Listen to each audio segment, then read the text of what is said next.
भैया जी आज इस स्टूडियो में जाएंगे कि मखाना कैसे बनता है। मखाना बनने की पूरी जानकारी मखाने की खेती से लेकर मखाना तैयार होने तक हर प्रोसेस को दिखाने वाले हैं। तो चलिए वीडियो की शुरुआत करते हैं। आपको बता दें कि मखाने की खेती किसी खेत या जमीन पर नहीं की जाती बल्कि मखाने की खेती तालाब में की जाती थी।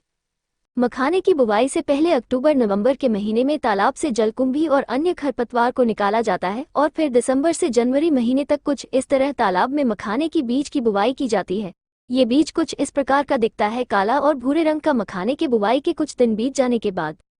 जनवरी से फरवरी माह के बीच इसके छोटे छोटे पत्ते निकलने लगते हैं और अप्रैल से मई महीने तक पूरा तालाब इन गोलाकार और कांटेदार पत्तों से भर जाता है, कनोइस। और इसके जड़ भी काफी लंबे और रेशेदार हो जाते हैं जो तालाब में नीचे तलहटी पर चले जाते हैं। उसके बाद अप्रैल महीने के अंत में इसके छोटे छोटे फूल भी आना शुरू हो जाते हैं और मई महीने के पहले सप्ताह में ये फूल काफी संख्या में आने लगते हैं। ये फूल बैंगनी रंग का होता है जो कि काफी खूबसूरत दिखता है। अब मई महीने के अंत से फल भी आना शुरू हो जाते हैं। मखाना का फल स्पंजी और काटीला होता है और इसमें बीज की बात करें तो औसतन एक फल में 77 से 110 बीज होते हैं और यही बीज आगे चलकर मखाना बनने वाला है। जुलाई के महीने तक मखाना का फल तैयार हो चुका होता है, इसलिए ये पानी के अंदर ही फटने लगता है जिससे इसका बीज पानी पर तैरने लगता है और इस बीज के चारों तरफ हल्के गुलाबी रंग ऐसा कवर होता है और जब 1-2 दिन बाद गुलाबी रंग का कवर गल जाने के बाद सफेद हो जाता है तब ये बीज तालाब के अंदर तलहटी पर बैठ जाता है और अगस्त सितंबर माह में मखाने का पत्ता भी गलना शुरू हो जाता है, जिसके बाद तालाब से उन पत्तों की सफाई कर ली जाती है और मखानी कहाँ जो बीज पानी के अंदर बैठ गया था अब उसे बाहर निकाला जाएगा, जिसके लिए ये किसान लकड़ी से बनी इस बड़ी सी छलनी नुमा टोकरी, जिसे यहाँ की भाषा में गांज कहा जाता है, उसकी मदद से कुछ लोग इस तरह से पानी के अंदर से मखाने के बीज को निकालते हैं।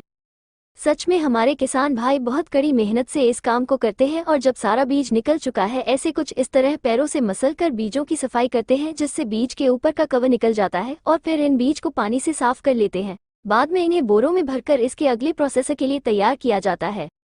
इसके लिए इन सभी मखानों के बीजों को धूप में अच्छी तरह से सूखा लेते हैं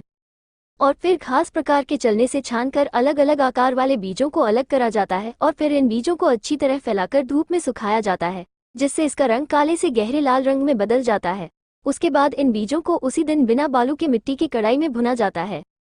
और भुनाई के बाद इन बीजों को टोकरियों में ठंडे छायादार जमीन पर कुछ दिनों तक रखा जाता है जिससे बीज के कड़े छिलके और अंदर का मुलायम लावा ढीला पड़ जाता है। अब थोड़ा थोड़ा करके इन बीजों को कढ़ाई में भुना जाता है। आपको बता दें कि बीज को भूनने के लिए 4 मिट्टी ये और एक लोहे की कढ़ाई की जरूरत पड़ती है।